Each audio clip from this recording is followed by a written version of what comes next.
The late summer sun bled over the plains, staining the dry earth in hues of rust and gold. Out on the edge of town, behind a weather-worn barn, Sheriff Carter reined his horse to a slow halt. He had been called by a neighbor, an old ranch hand who swore he saw a woman dragging something heavy through the dirt the night before. The woman was Eliza Moore, wife of Henry Moore, a blacksmith who, according to her, had left town 2 months back. Folks whispered Henry had debts, or maybe another woman in San Antonio. Either way, he was gone, but the sheriff's gut told him something different. He dismounted, boots crunching against the brittle soil. The barn stood crooked, its boards warped from years of dust storms. Flies buzzed thick near the back wall. Then he saw it, freshly turned earth, dark against the pale ground. A wooden crate, edges barely visible beneath a hurried cover of soil and straw. Carter crouched, pressing his palm to the lid. Damp, recently hammered shut. He drew a breath, pulled his knife, and worked at the nails until the crate gave. The smell hit him first. Sharp, sour, unmistakable. Death. He staggered back, covering his mouth, while the cicadas in the field droned louder, as if mocking the silence between his ragged breasts. Inside lay Henry Moore. The blacksmith's broad chest was still, his skin waxen and gray, his eyes half open, staring at nothing. He wore the same leather apron neighbors remembered seeing him in at the forge. His hands, once calloused from years of iron and fire, were bound tight with rope. The sheriff steadied himself. This was no disappearance, this was murder. And if the crate told him anything, it was that Eliza Moore hadn't been honest a day in her life since her husband vanished. He stood wiping sweat from his brow, already picturing the woman's pale, composed face at Sunday service. She had looked like grief itself, veiled in black. But grief didn't bury a man in a box behind a barn. The sheriff spat into the dust, jaw tight. Whatever story Eliza had spun, it was about to unravel nail by nail. Sheriff Carter rode back into town with the weight of that crate pressing on his mind. The people of Dry Creek had always regarded Eliza Moore as a quiet, proper woman. She wore her mourning black with dignity, attending Sunday sermons with lowered eyes and folded hands. Women praised her strength, men tipped their hats with sympathy. She played her role so well that nobody questioned Henry's sudden absence. But now, with Henry's body rotting in a box behind her barn, Carter saw every smile, every whispered word, in a new light. The sheriff wasn't a man given to speculation. Evidence was his scripture, truth his only God. And the truth lay 6 feet under Eliza's soil. He tethered his horse outside the sheriff's office and sent a deputy to fetch the town doctor. If this was murder, he'd need cause of death, not just suspicion. Then he told another deputy to keep eyes on Eliza. If she knew Carter had unearthed her secret, she might run. By evening, the town buzzed with rumor. A ranch hand's wife claimed she saw Eliza buying extra nails from the general store weeks ago. Another swore she heard hammering at odd hours. But gossip was smoke. Carter needed fire. He walked to the Moore homestead under a darkening sky. Lantern light flickered in the windows. Inside, Eliza moved about her kitchen with the grace of routine. The smell of stew drifted out the door. When she noticed the sheriff's shadow at her threshold, she froze for just a heartbeat, long enough for Carter to catch it. "Evening, Sheriff Wim," she said smoothly, smoothing her apron. "Come to eat?" Her voice was steady, her smile measured. But her eyes, they darted, like a horse that smells the brand coming. Carter tipped his hat, stepping inside. "Eliza," he said low, "we need to talk about Henry." The ladle in her hand clattered into the pot, a hollow ring that echoed through the room.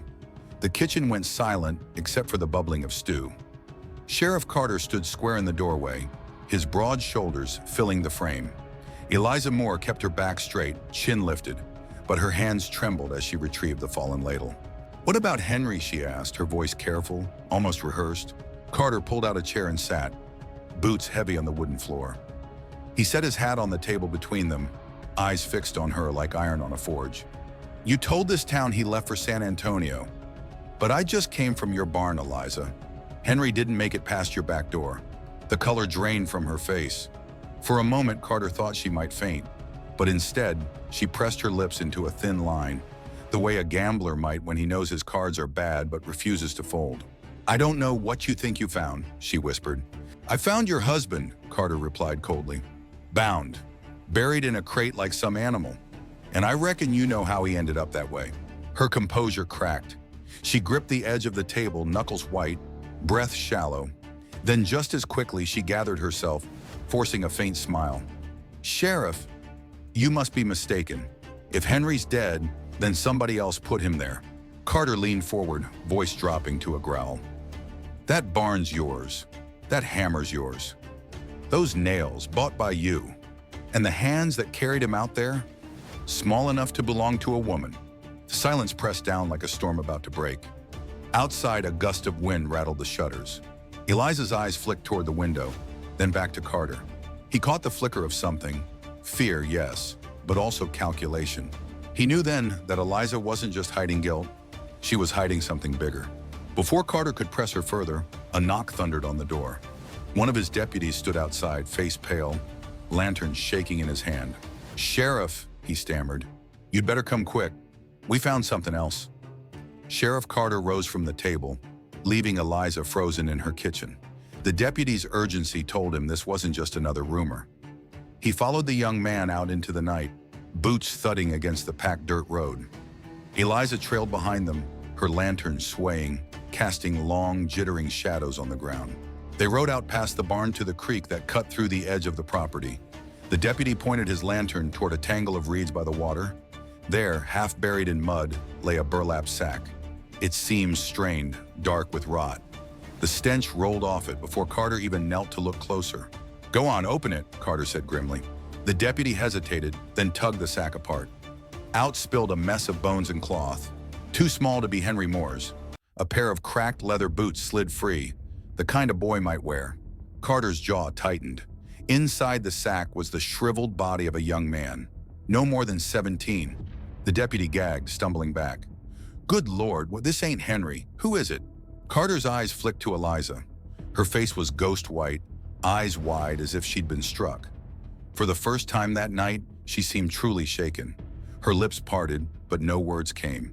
"Who is he, Eliza?" Carter demanded. His voice was thunder in the quiet night. She shook her head violently, hair tumbling loose from its pins. "I don't know, I swear it." But Carter saw through her. The sack was knotted with the same kind of rope that bound Henry. The boots bore the mark of the local cobbler.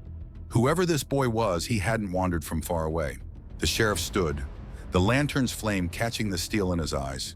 Two bodies now, Henry in the crate, a boy in the sack, and both tied to the Moore property. This wasn't just a case of a wife killing her husband. Something darker was festering in Dry Creek. Something that reached beyond the walls of Eliza's little kitchen. Carter turned to his deputy. "Get the doctor and fetch the parson too. We'll need to identify this boy, and keep your eyes open. Whoever put him here might still be watching." The prairie wind howled, carrying with it the uneasy weight of secrets buried too shallow. By morning, Dry Creek was boiling with whispers. News of Henry Moore's body in the crate spread like wildfire. But the second discovery, the boy in the sack, ignited full-blown hysteria. Folks gathered outside the sheriff's office, faces pale, voices sharp, demanding answers. Sheriff Carter stood on the steps, hat low, watching the storm build. The townsfolk weren't patient people. They'd seen law falter too many times on the frontier, and now with two bodies tied to the same homestead, suspicion burned hotter than the Texas sun. "Eliza Moore's a murderess," someone shouted. "Hang her now before she poisons the town."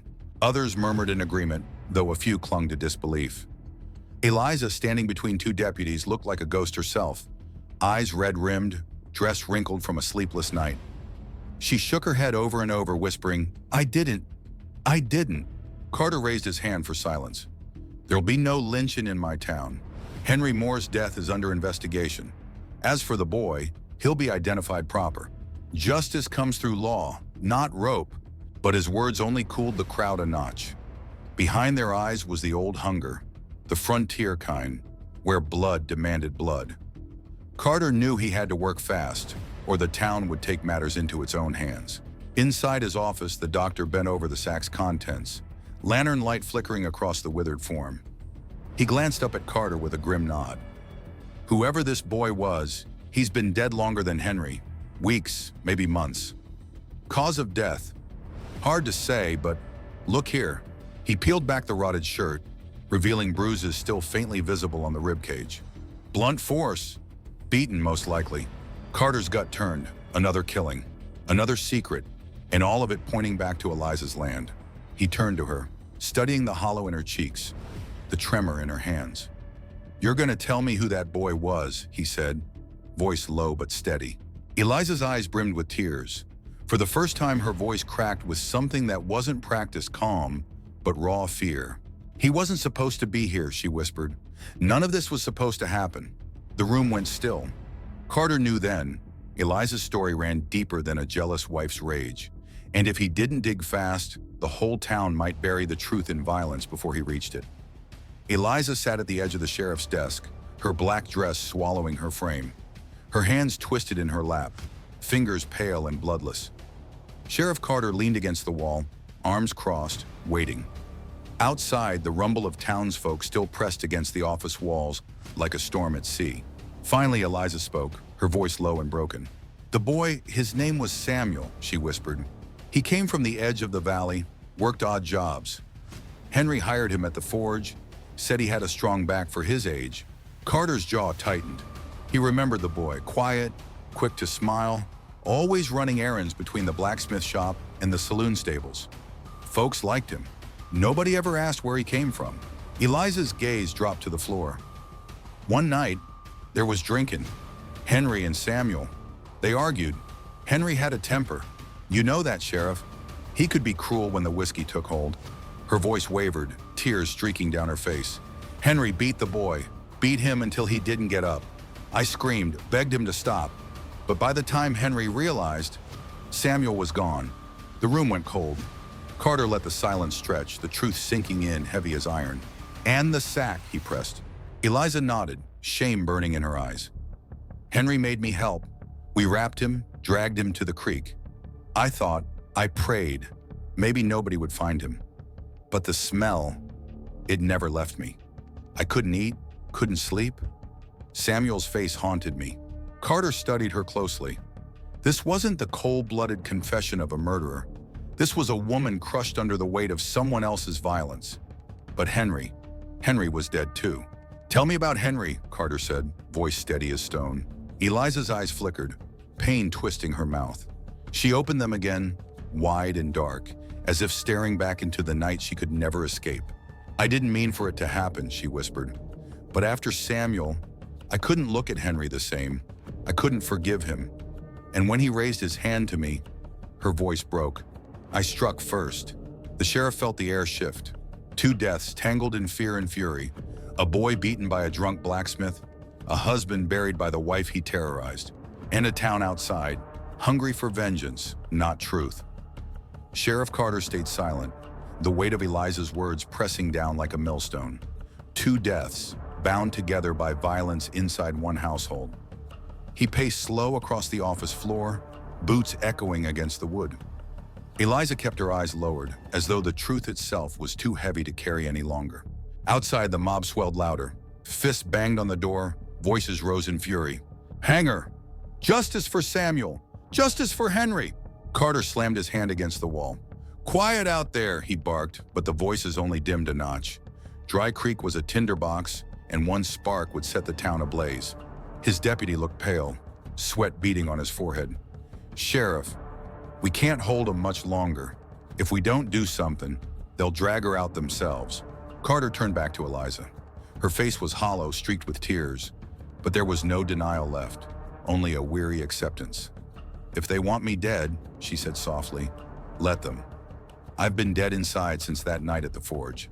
The sheriff's jaw clenched. He was no stranger to violence, no stranger to death, but frontier law was a fragile thing. If he let the mob decide, there would be no line between justice and revenge. "Listen to me, Eliza," he said, voice low but firm. "If I hand you over, you won't see another sunrise. But if you stand trial, there's a chance, a slim one, that truth will matter more than rope." Her eyes lifted, glistening. "And you? What do you believe, Sheriff? Do you think I deserve the rope?" Carter didn't answer right away. His mind wrestled with the facts. A boy beaten to death, a husband who met his own end by his wife's hand. Neither death was clean, neither could be excused. Yet he knew Henry Moore's fists had destroyed more than iron at that forge. The banging outside grew fiercer. Windows rattled, shouts rose. His deputy grabbed his rifle, knuckles white. "Sheriff, make the call, now." Carter stepped to the door, hand resting on the latch, the weight of law and order heavy on his shoulders. On one side, a broken widow. On the other, a town ready to tear itself apart. He drew a slow breath, knowing whichever path he chose would mark Dry Creek forever. The door rattled on its hinges as the mob outside pounded harder, their rage echoing through the night. Sheriff Carter stood still, his hand on the latch, staring into the dark grain of the wood as though the answer might be carved there. His deputy's rifle shook in nervous hands. Eliza sat silently, her shadow trembling in the lantern light. Carter turned, locking eyes with her. "You want the truth to matter?" he said quietly. "Then you'll face it in court, not in the dirt by a noose." Her lips parted, surprise flickering across her worn face. "They won't let me live to stand trial." "They will if I've got breath left in me," Carter answered, voice like steel. He pulled open the door. The crowd surged forward, but the sheriff stepped out with the weight of his authority pressing them back. His badge caught the lantern glow, gleaming like a warning. "Listen here," Carter thundered. "Henry Moore was found dead on his own land. A boy named Samuel, too. Both lives ended in violence. But we are not animals. We do not kill without law. Eliza Moore will stand trial in Abilene, where a judge and jury will hear her sins. Anyone who tries to drag her out tonight will answer to my gun." A hush spread through the mob, though anger still boiled beneath the surface. Men gripped pitchforks tighter, women hissed their protests. But Carter's stance, broad, unflinching, held them. His deputy stood beside him, rifle raised. "Best go home," the young man barked, voice steadier than his hands. For a long moment, the air hung heavy. Then the first townsfolk began to peel away, muttering under their breath. Others followed, scattering into the darkness until only a few lingered, glaring at the sheriff before spitting in the dirt and retreating. Carter exhaled slow, his hand still near his revolver. The law had held, for now, but Dry Creek wouldn't forget, and neither would he. He turned back into the office, meeting Eliza's hollow stare. "Tomorrow at dawn we ride," he said. "Pray the law shows you mercy, Eliza, 'cause the town sure won't." Outside, the prairie wind carried off the last of the mob's fury. But in Carter's gut, he knew this was only the beginning. The trial would tear open every wound, and the truth, whatever pieces of it remained, might damn them all. If you want more tales of law, justice, and the dark secrets of the frontier, don't forget to like and subscribe for the next ride into the shadows. Dawn cracked over Dry Creek with a pale, washed-out sky. Sheriff Carter saddled his horse, the leather creaking in the quiet morning air. Eliza Moore emerged from the jailhouse, wrists bound, her black dress now dust-streaked and wrinkled from a night without sleep. She didn't resist, didn't speak, just climbed onto the wagon the deputy had readied. The streets were near empty, but the silence was heavy. Curtains twitched, eyes followed. No one wished them well. To the townsfolk, Eliza was already guilty, and the sheriff, well, some muttered he was just too stubborn to let the rope do its work. Carter rode ahead, hand near his revolver, eyes scanning the horizon. His deputy drove the wagon, jaw tight, every bump in the road rattling the chains on Eliza's wrists. The trail to Abilene was long and rough, cutting through canyons and open plains. Land where outlaws, vigilantes, and angry kin might strike without warning. By midday, the heat bore down merciless. The party stopped at a watering hole to rest. Carter handed Eliza a canteen, watching as she drank with trembling hands. She looked smaller in the light, less like a murderess, more like a woman carrying years of bruises and buried fear. "She ain't gonna make it to trial, Sheriff," the deputy muttered under his breath. "Town won't stand for it. You know it as well as I do." Carter's gaze hardened. "That's not their call, it's mine." But even as he spoke, a prickle crawled along his neck. The prairie was too quiet. No wind, no birdsong, just the creak of leather and the faint drip of water from the rocks. Then hoofbeats, slow at first, then faster, echoing off the canyon walls. Carter spun his horse, revolver drawn, just as three riders emerged from the ridge above, faces masked with bandanas, rifles glinting in the sun. "Sheriff," one bellowed, "hand her over. Town don't need a trial. Justice is quicker from a rope." Eliza froze, eyes wide, terror etched deep. Carter steadied his horse, gun aimed high. "You want justice?" he roared. "Then you'll have to shoot through me to get it." The canyon air went still, the riders tightening their reins, rifles leveling. The road to Abilene had just turned into a battlefield. The sun bore down like fire as the canyon fell into silence. Sheriff Carter's horse snorted, hooves scraping the dry ground. The three masked riders fanned out, rifles trained on the wagon where Eliza sat trembling. "Last chance, Sheriff," their leader growled, his voice gravel rough. "Step aside, and we'll do what the law's too slow to do." Carter's jaw tightened. He drew his revolver, steady as stone. "The law ain't slow, it's deliberate. And deliberate is what separates us from you." The leader spat in the dust. "Fine, then die with her." The first shot cracked, shattering the stillness. Carter's horse reared as a bullet grazed the saddle. Carter fired back, his revolver barking thunder, and one rider tumbled from his saddle into the dirt. The deputy, white-knuckled but resolute, raised his rifle and dropped the second rider with a single shot. The third came charging, face twisted with rage, pistol flashing. Carter wheeled his horse and fired point blank. The rider spun, fell hard, and the canyon echoed with the thud of his body against stone. The smoke cleared. Silence returned. Only the groans of the dying and the wheeze of frightened horses lingered. Carter holstered his revolver and dismounted, breathing heavy. The deputy's face was pale but fierce. He had held the line. Eliza sat frozen in the wagon, chains clinking as her shoulders shook. "They would have killed me," she whispered, voice breaking. Carter met her gaze, his own hard but not unkind. "Maybe, but not while I'm sheriff." The road stretched on before them, long and unforgiving. Abilene waited with its courtrooms and juries, its verdicts written in ink instead of rope. Eliza's fate was uncertain, mercy or the hangman's noose. But Carter had done what he swore to do: uphold the law no matter the cost. He mounted his horse, nodded to the deputy, and spurred forward. The wagon creaked behind, carrying Eliza Moore and all the ghosts of Dry Creek toward judgment. The canyon fell quiet once more, dust settling over the bodies of men who thought themselves judges. And the sheriff rode on, a lone figure holding the fragile line between justice and vengeance on the lawless frontier.